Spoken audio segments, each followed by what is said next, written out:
Cladding fires before Grenfell. As far back as 1973, there were warnings. But instead of making buildings safer, government allowed regulations to get weaker. The claim made at the inquiry. Ministers and government officials, they knew about the dangers of flammable materials and may have even tried to cover up the problem. Government's response on realising the extent of the problem was to react by concealment instead of candour. The result is a prolonged period of concealment by government, which should properly be regarded as one of the major scandals of our time. The tragedy in the tower killed 72 people.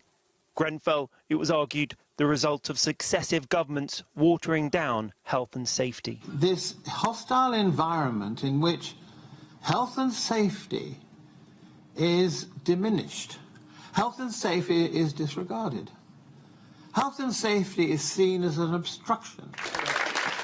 David Cameron was singled out for ridiculing health and safety in the years before the fire, when the former Prime Minister called it a monster in 2012. I think that will take a lot of fear out of the health and safety monster. A statement released by the bereaved and survivor group Grenfell United says the ugly reality is evident. The government's indifference to fire safety has been going on for decades.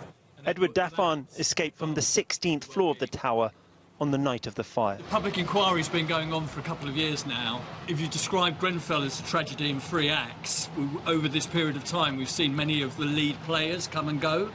But today is the day that the main protagonist, the person that caused or allowed all the hurt and pain to be caused, takes centre stage, and that is the government. The government had so many warnings and yet seemingly didn't act upon them. How does that make you feel? It makes me feel very angry, very disappointed. I mean, the primary job of government is to keep the people safe. They failed to do that. We have three more. Tomorrow at the hearing, lawyers representing the government will give their version of events. Programme for tomorrow. Rags, what can we expect from this stage of the inquiry then? Well, we'll hear, Duncan, more detail on today's remarkable opening statements. The inquiry will look in depth into what was described as deliberate government cover-ups about the dangers of cladding fires over decades. So tomorrow we hear from the government for the first time. This will be done through their lawyers. A key witness will be someone called Brian Martin. He's been the government's senior fire expert in charge of fire regulations for the last 20 years and more.